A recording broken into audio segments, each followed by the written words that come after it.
following video is not for children. Welcome to Comfort Havoc number 2. My name is James Williams Jr. and I want to talk to y'all about the Jeffery Epstein, whatever the hell his name is, 2 guards being charged in a suicide probe. Okay, so this guy, sadly, has a lot of shit going on after death. Alright?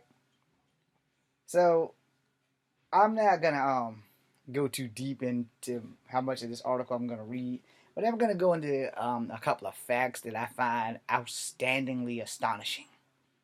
Okay, he's a dead sex offender. Alright, a millionaire dead sex offender.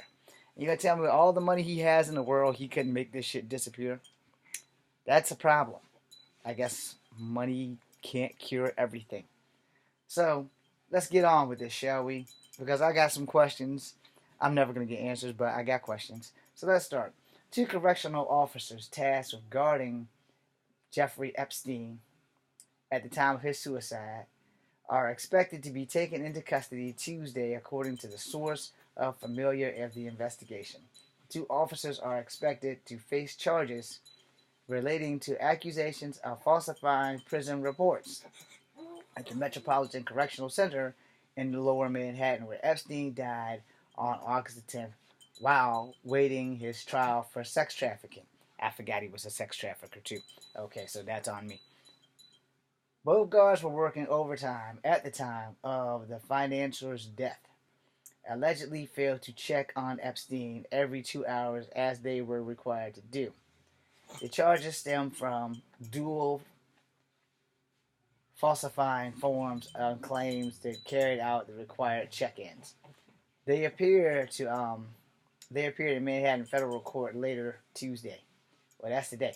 So, while the city medical examiner ruled that I have no idea how to say that, but we're gonna say he hung himself in a suicide. Forensic pathologist hired by the brother of Mark Epstein has said that the autopsy was consistently homicidal strangulation. Oh, great. So they might get charged with murder because homicidal strangulation means somebody choked him to death instead of him hanging from a sheet. Okay, 2 things, because I was a security guard when I was in the Army. And when I was in the Army and we had to guard one of our soldiers who went straight apeshit, and we had a 4-man detail, this dude couldn't even have a blanket. He had to sleep on sheets with no sheets. For those who don't know what that means, he had a bare mattress and no sheet. Alright, and we had to watch him.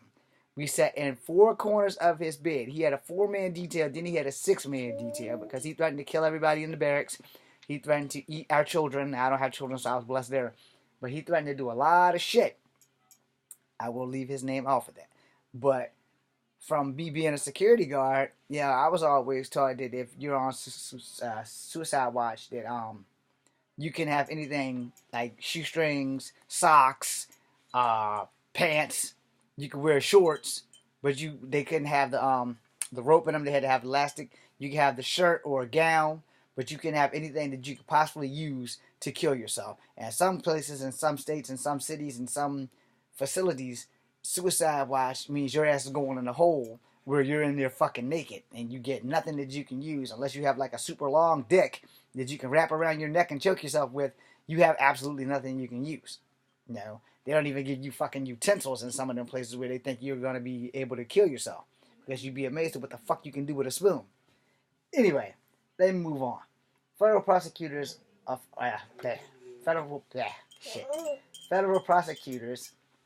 offered the correction officers a plea deal. The Associated Press previously reported that the officers turned down the plea deal. The warden at the MCC, Lermain Day, for Christ's sake, I have no idea how to say this crap. Lamin, capital N, thingy above the thing, like an apostrophe or whatever, Diaye, was also resigned as the wake of Epstein's death pending the investigation. Alright, so let me get real now. Let me get this shit off my chest. This dude is a registered sex offender. This dude was also sex trafficking. He had relations with the prince, one of the royals. That shit's been all over the news. So if you're not up to speed, just go watch Entertainment Tonight or um, whatever the hell it is with Deborah Norville, and Lester Holt. Go watch those shows. You'll get up to speed with me. So we got a sex offender. We have a sex trafficker who supposedly killed himself, and now you got two guards that may have done some criminal justice from the prison side of the track, because this dude was a child molester, allegedly. He was a sex trafficker, allegedly, and he was a sexual predator, if you would. Now, if this dude would have been black, this shit would have been wiped out without so much as a backwards look at what's going on with this shit. You know what I'm saying? I mean, it wouldn't even have gotten this far. But because he was a millionaire and he was not black, this shit's all over the place again. I'm telling you, whatever is going on in the world today, we have really got to get our shit together. I'm James Williams Jr. That's just your food for thought. Think about that shit, man. You got a $1 million molester. So we got like dark Bruce Wayne going on, or dark Tony Stark. And he's going around sex trafficking young chicks, molesting them, and he's got a fuck ton of money. And he's just not apparently accomplishing his goals. And I'm sitting here thinking, first and foremost, I'm a realist, all right? And as a person who is studying police science or criminal justice, I'm going to say this because no one else has the balls to, but I'm going to say it because I have the balls to. There is a difference between law and order and justice, all right? Justice and the law ain't the same thing all the time. They're on two different pages, and sometimes they mesh very well, and sometimes they don't. Roughly put, here's the situation. I'm going to put it to you the way I would handle it. I'm hanging with this cat. I've known him for a lifetime. He's been raping my daughter. The courts say I get a life sentence. My daughter's 3. I killed this motherfucker. I get 3 years for killing the man that raped my daughter. Now, what would happen if I didn't kill him? What would happen if I didn't kill him is he gets 10 to 5 for raping a 3-year-old and a slap in the wrist, and I get a lifetime of when's this fucker getting out because I got to protect my daughter. But if I killed the motherfucker, I get a life sentence because I killed this motherfucker who raped my child. You see where I'm going with that? Because that's kind of how the justice system works. A justifiable homicide, no matter how justifiable, is still a fucking homicide. And you don't have the right to take that life. Just like, motherfuckers don't have the right to rape women, but they do it all the time.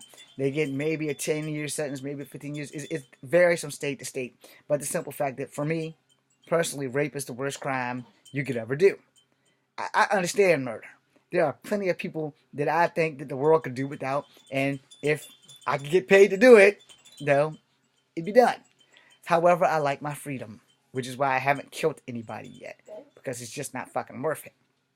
But in that event, if I had a daughter, which I don't, if I had a son, which I don't, but if they were raped or killed or molested by somebody I knew, a preacher, a teacher, anybody that does shit like that, they got to go.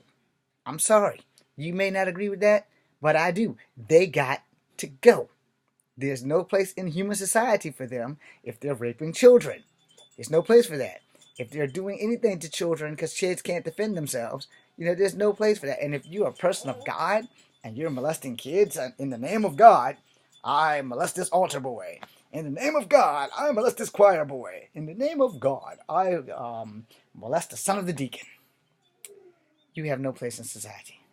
You should not be given the option of anything outside of a death sentence. Because you're not thinking about how your victim's going to live if they live. You're not thinking about how your victims have to survive with the fact that somebody did something to them that they should not have ever had done to them in the first place, because criminals don't think like that. And then the system stabs the man who goes around and does vengeance for his child in the ass by saying, "Oh, you killed your daughter's rapist. Guess what, motherfucker? You're going to jail for life." Shit happens. Or you killed your daughter's your son or your daughter's rapist or molester. You're going to jail for life. But that motherfucker, even though he was guilty, never got shit. So this guy's dead. And he's been allegedly accused of being a sex trafficker and a sex offender. And everybody's going butt fuck shit in his defense. Just think that through. This is 11 minutes of your life that you can't get back. I'm James Williams Jr. Come Coffee 2, number 2, be seeing you. I got that all twisted up.